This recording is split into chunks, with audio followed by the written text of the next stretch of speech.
19 শতকের ভারত, মানে এমন একটা সময়ে যখন নারীদের জীবনটা ছিল নানান সামাজিক বিধি নিষেধের বেড়াজালে বাঁধা।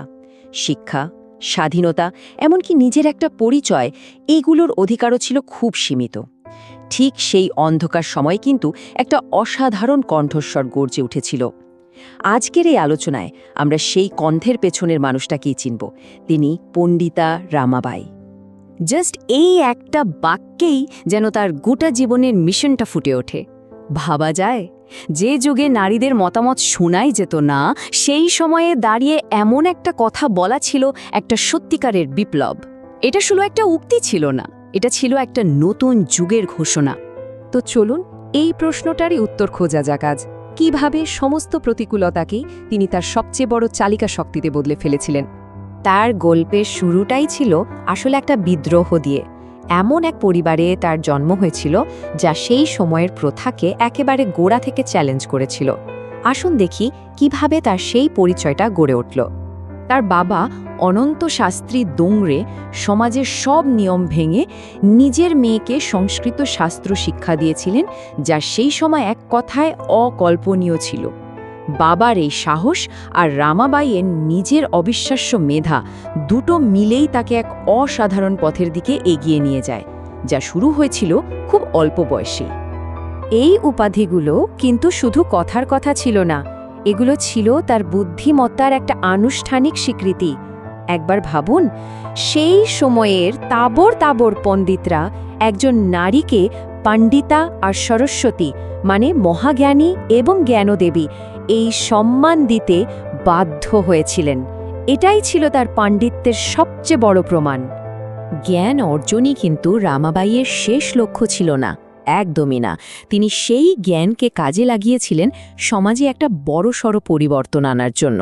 তো দেখা যাক কিভাবে তিনি সেই সময়ের জ্বলন্ত সমস্যাগুলোর সমাধানে সরাসরি মাঠে নেমে পড়েছিলেন।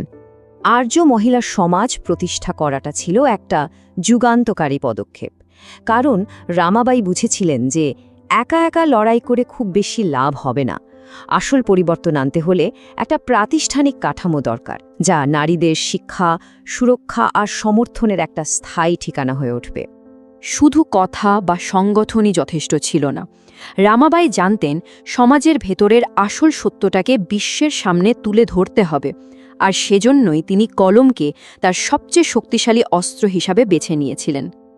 এই বইটা কোনো সাধারণ লেখা ছিল না, এটা ছিল এক জ্বলন্ত সাক্ষ্য। এর মাধ্যমে রামাবাই প্রথমবার উচ্চ বর্ণের হিন্দু নারীদের পর্দার আড়ালের জীবনকে, তাদের কষ্ট, বঞ্চনার ও সহায়তাকে সরাসরি আন্তর্জাতিক মঞ্চে নিয়ে আসেন। আর এই বইটা কিন্তু সারা বিশ্বে একটা আলোড়ন ফেলে দিয়েছিল। আর দেখুন, এখানেই তার কথা আর কাজ একেবারে মিলেমিশে এক হয়ে যায়। দ্য হাইকাস্ট হিন্দু ওমেন বইটা দিয়ে যে সচেতনতার ঝড় তুলেছিলেন, শারদা সদন ছিল তারই বাস্তব রূপ। এটা ছিল একটা নিরাপদ আশ্রয়, যেখানে মেয়েরা শুধু শিক্ষাই পেত না, সম্মান আর নতুন করে বাঁচার স্বপ্ন খুঁজে পেত। রামাবাইয়ের জীবন কিন্তু আধ্যাত্মিক অনুসন্ধানেরও একটা বড় যাত্রা ছিল।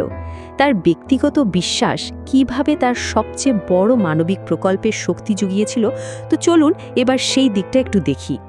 তার এই ধর্ম পরিবর্তন কোনো হুট করে নেওয়া সিদ্ধান্ত ছিল না, এটা ছিল এক গভীর বুদ্ধিভিত্তিক এবং আধ্যাত্মিক যাত্রার ফল। তিনি খ্রিস্ট ধর্মের নারী আর প্রান্তিক মানুষের মর্যাদার যে বার্তা পেয়েছিলেন, সেটা তার সেবামূলক কাজকে আরও অনেক বেশি শক্তিশালী করে তোলে। এই সংখ্যাটা কিন্তু শুধুই একটা সংখ্যা নয়। একবার কল্পনা করার চেষ্টা করুন, যখন ভয়ঙ্কর দুর্ভিক্ষে গোটা দেশ বিপর্যস্ত, তখন একজন নারী একাই হাজার হাজার অসহায় মেয়ে আর বিধবাদের জন্য আশ্রয়ের ব্যবস্থা করছেন। তার কাজের পরিধিটা ছিল প্রায় অকল্পনীয়। এই মুক্তি মিশন কিন্তু শুধু একটা আশ্রয় কেন্দ্র ছিল না, এটা ছিল জীবনকে নতুন করে গড়ে তোলার একটা সম্পূর্ণ মডেল। রামাবাই শুধু উদ্ধার করেই থেমে যাননি, তিনি এটা নিশ্চিত করেছিলেন যেন প্রত্যেকটা নারী শিক্ষা, দক্ষতা আর স্বাস্থ্যসেবা পেয়ে পুরোপুরি আত্মনির্ভরশীল হয়ে উঠতে পারে। কিন্তু এত বড় বিপ্লবী কাজের পথ কখনোই মসৃণ হয় না, তাই না? রামাবাইকেও প্রচণ্ড বিরোধিতার মুখে পড়তে হয়েছিল। আসুন দেখি সেই চ্যালেঞ্জগুলো ঠিক কী ছিল আর কিভাবে তার কাজ আজও এতটা প্রাসঙ্গিক। ব্যাপারটা কি ইন্টারেস্টিং দেখুন, একদিকে সমালোচকরা তাকে নানা রকম তকমা দিচ্ছিল, আর অন্যদিকে রামাবাই নীরবে মানুষের জীবন বাঁচিয়ে যাচ্ছিলেন।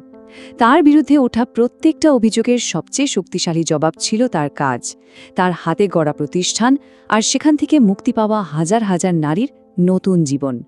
তাহলে দেখুন, পণ্ডিতা রামাবাই কিন্তু শুধু একজন মানুষ নন, তিনি নিজেই একটা প্রতিষ্ঠান।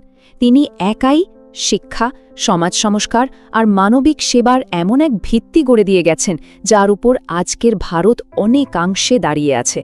তার অবদান সত্যি অনস্বীকার্য।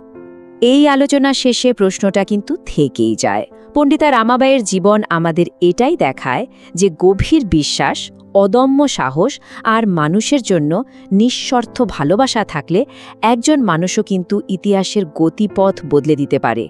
পরিবর্তনের সেই প্রথম স্ফুলিঙ্গটা একজন মানুষের ভেতর থেকেই জ্বলে ওঠে।